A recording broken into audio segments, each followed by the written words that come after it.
Hai teman Kilin, perkenalkan, saya Kilin yang akan menemani malam-malammu bersama teman tak kasat mata. Kilin akan membawakan cerita-cerita seram yang membuat bulu kuduk kalian merinding. Cerita pengalaman Kilin bersama teman-teman dan keluarga Kilin yang boleh dipercaya, boleh tidak. Yang pasti, akan ada yang menemani kalian saat mendengarkan cerita ini. Sebelum kalian mendengarkan cerita Kilin, jangan lupa untuk subscribe, tekan tombol lonceng, like, comment, and share ya. Hai, aku Kilin. Kali ini aku menceritakan pengalaman sahabat Kilin yang sebut saja Marta. Sebelumnya, Kilin ingin mengucapkan terima kasih kepada Marta yang sudah membagikan ceritanya. Marta ingat ada kisah menarik yang ingin ia bagikan ke sahabat Kilin setelah mendengar cerita Kilin mengenai bengkel angker. Kalau sahabat Kilin belum mendengarkan cerita Kilin episode bengkel angker, jangan lupa untuk didengarkan juga ya. Saat mendengar bengkel angker di bagian Om Anton yang mendapat cerita mengenai warung di depan bengkel, Marta baru ingat kalau ia memiliki cerita yang mirip dengan Om Anton tentang pesugihan. Disinilah cerita Marta dimulai. Marta memiliki satu kakak laki-laki yang kita sebut saja Kenzo, dan ia tinggal di salah satu kota di Jawa Timur. Oh iya sahabat Kilin, nama di sini kita samarkan semua ya. Saat itu hari Minggu seperti biasa, Marta dan keluarga pergi ke gereja untuk beribadah. Kenzo bertemu dengan teman masa kecilnya yang bernama Victor, dan ia dikenal dengan seorang anak laki-laki berusia 18 tahun, sebut saja Louis. Louis tidak memiliki keluarga di sini. Ia hendak masuk kuliah dan tinggal di dekat tempat ia berkuliah. Ken, aku kenalin, ini Louis. Aku diminta tolong mamanya untuk jaga Louis selama dia tinggal di sini. Mamanya juga pesan untuk selalu bawa ia ke gereja buat beribadah. Kalau ada acara di gereja pun juga kalau bisa Louis diajak ya, ucap Victor. Setelah Kenzo dan Marta berkenalan dengan Louis, mereka beribadah bersama dan beberapa kali saat hari Minggu mereka juga makan bersama setelah ibadah selesai. Selama kenal dengan Louis, Marta, Kenzo dan Victor tidak merasakan hal yang janggal. Hanya saja, mereka melihat Louis tidak seperti anak seusianya. Ketika makan di salah satu mall dan menaiki eskalator, ia akan duduk di eskalator dan diam saja. Tingkah Louis lebih seperti anak kecil yang jarang berinteraksi dengan orang. Suatu ketika, Mama Marta penasaran akan latar belakang Louis dan bertanya ke Victor. Victor, mama papanya Louis ini tinggal di mana? Victor pun mulai menceritakan latar belakang keluarga Louis. Louis merupakan anak tunggal di mana keluarganya cukup kaya dan bahagia. Hanya saja papa Louis mengalami masalah yang membuat keluarganya berantakan dan memiliki banyak hutang. Karena hal ini, keluarga Louis bangkrut. Mereka pun dikejar banyak orang yang menagih hutang-hutang mereka. Hingga suatu saat, terdengar kabar kalau Papa Louis meninggal dunia, meninggalkan anak dan istrinya beserta hutang yang cukup banyak. Saat ini, Mama Louis sebagai orang tua tunggal berusaha untuk membesarkan Louis yang sekarang sudah mulai memasuki dunia perkuliahan. Mama Louis kenal dan cukup dekat dengan keluarga Victor. Oleh karena itu, ia mempercayakan anaknya agar dapat dijaga oleh keluarga Victor dan selalu berpesan mengajak Louis ke gereja, supaya semakin dekat dengan Tuhan. Mama Louis kini tinggal jauh di luar pulau untuk mencari nafkah. Kebutuhan hidup Louis selalu dipenuhi mamanya. Kurang lebih kayak gitu tante. Makanya Victor juga minta bantuan ke tante untuk jaga Louis dan bawa Louis makin dekat sama Tuhan, ucap Victor. Mama Marta pun mulai menasihati Louis mana yang baik dan boleh dilakukan, mana yang tidak. Mama Marta cukup khawatir di usia Louis dengan kondisi yang kurang berpengalaman dan kurangnya interaksi dengan orang. Ia pun tinggal sendirian di apartemen.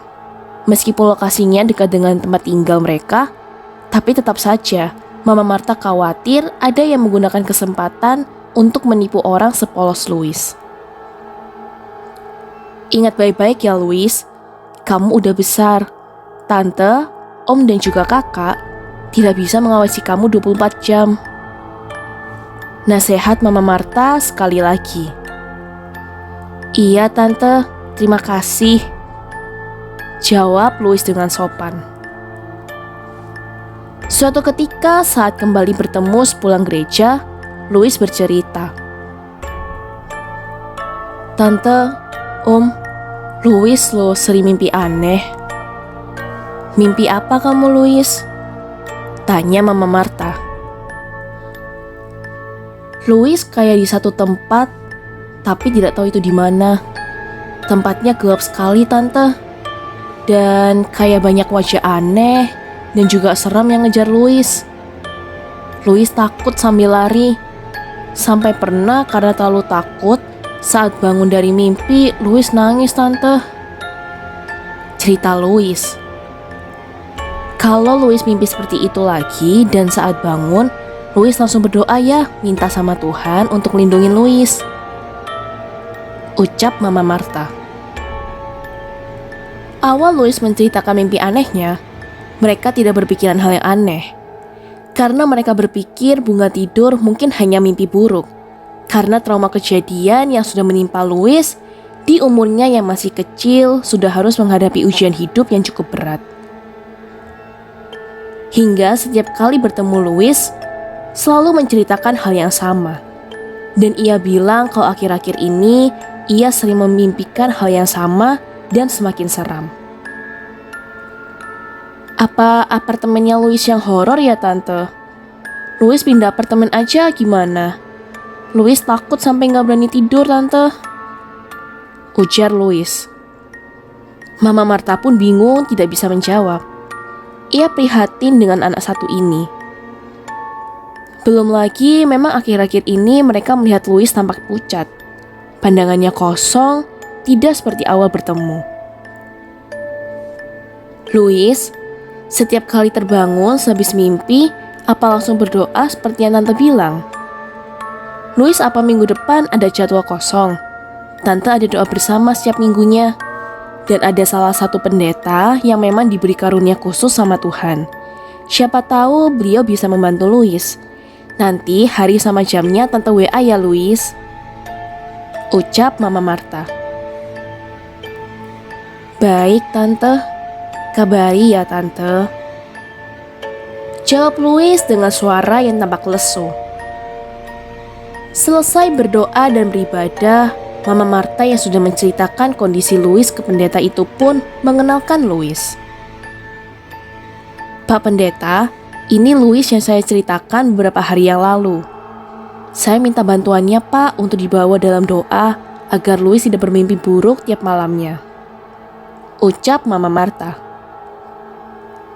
Halo Louis, gimana kabarmu hari ini? Tadi malam masih mimpi buruk. Sebelum tidur Louis sudah berdoa belum? Tanya Pak Pendeta. Mama Marta dengan sabarnya mendampingi Louis yang sedang berkonsultasi dengan Pak Pendeta.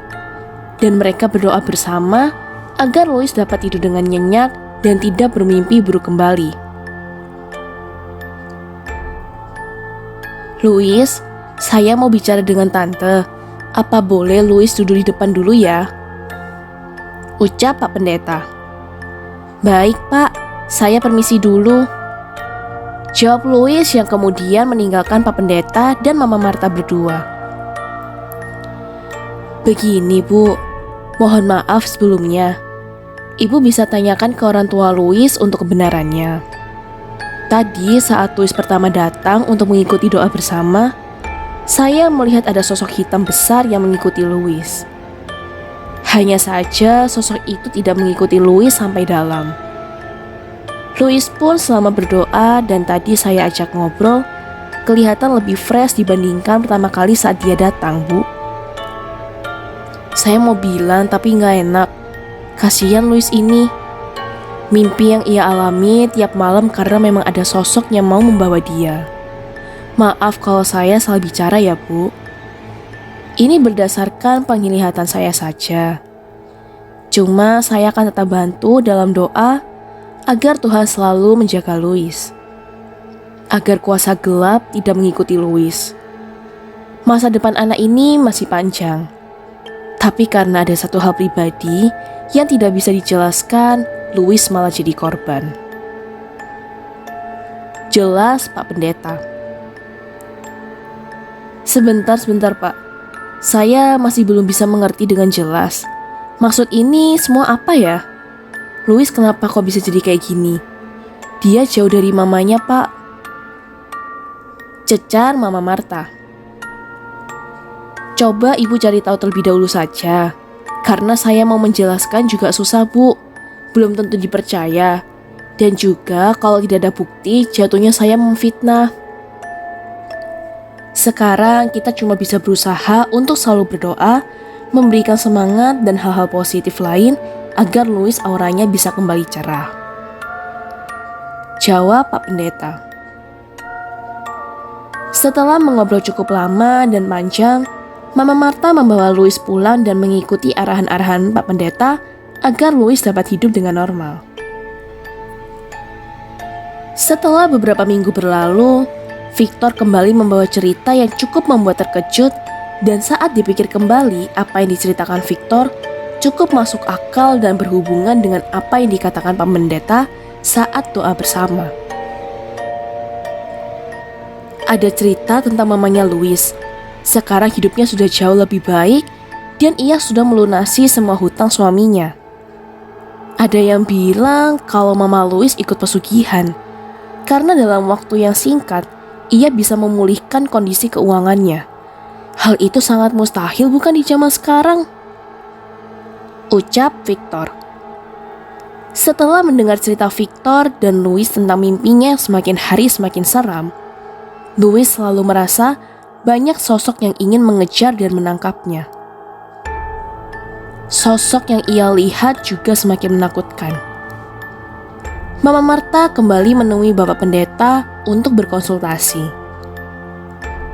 Bapak Pendeta itu pun akhirnya mengatakan, "Bu, sekarang ini yang kita bisa lakukan hanya berdoa agar Louis selalu dalam perlindungan Tuhan.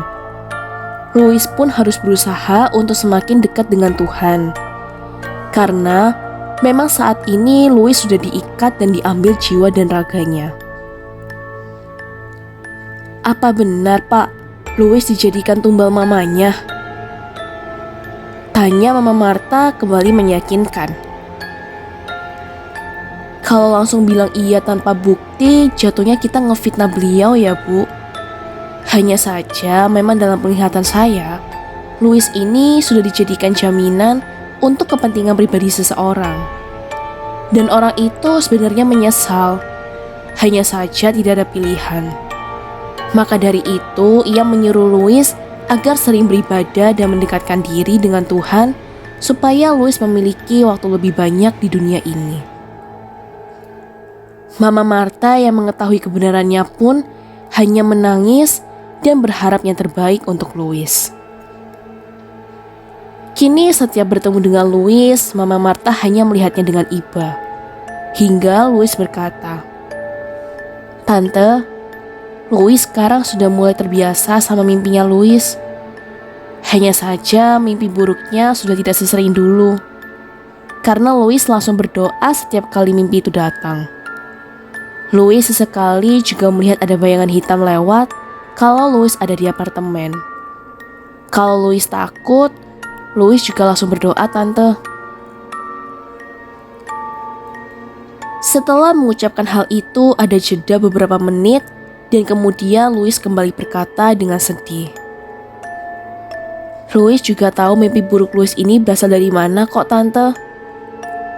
Beberapa saat yang lalu, Louis mimpi aneh sekali. Louis mau dibawa sama sosok hitam, dan Louis lihat Mama minta maaf. Mama Marta yang mendengar cerita Louis berusaha menahan air matanya dengan berkata, "Louis, apapun yang terjadi jangan dipikir ya. Louis tetap aktivitas seperti biasa. Louis tetap sering berdoa dan beribadah. Louis harus yakin ada Tuhan yang akan menjaga Louis dan Louis tidak akan dibawa kemana-mana. Ada kita juga yang akan menjaga Louis." Louis kini hanya pasrah dengan kondisinya. Ia pun mengetahui ia akan dijadikan tumbal oleh mamanya demi harta dunia. Hanya saja Marta sekeluarga kagum dengan ketekunan Louis dan imannya yang semakin kuat dibandingkan saat mereka pertama kali bertemu. Bagaimana teman Kilin? Cerita kali ini mungkin tidak terlalu seram. Hanya ada pelajaran penting yang dapat diambil. Tetaplah berdoa dan semakin mendekatkan diri ke Tuhan. Masalah apapun yang kamu hadapi, pasti akan ada jalan keluar. Seperti Louis yang tidak menyalahkan keserakahan mamanya. Ia pun tetap memilih di jalan Tuhan. Dan hingga saat ini meskipun gangguan dan mimpi yang Louis alami masih terjadi, tapi karena iman kepercayaannya, Louis masih baik-baik saja. Kalau teman Kilin memiliki cerita seram yang lainnya, jangan lupa bagikan cerita kalian di email Kilin atau di kolom komentar ya teman Kilin. Siapa tahu, cerita kamu yang akan Kilin bacakan selanjutnya. Terima kasih karena sudah mendengarkan cerita Kilin hari ini. Jangan lupa datang dan dengarkan cerita-cerita seram Kilin lainnya. Terima kasih juga untuk subscribe, like, share, dan komennya teman-teman Kilin.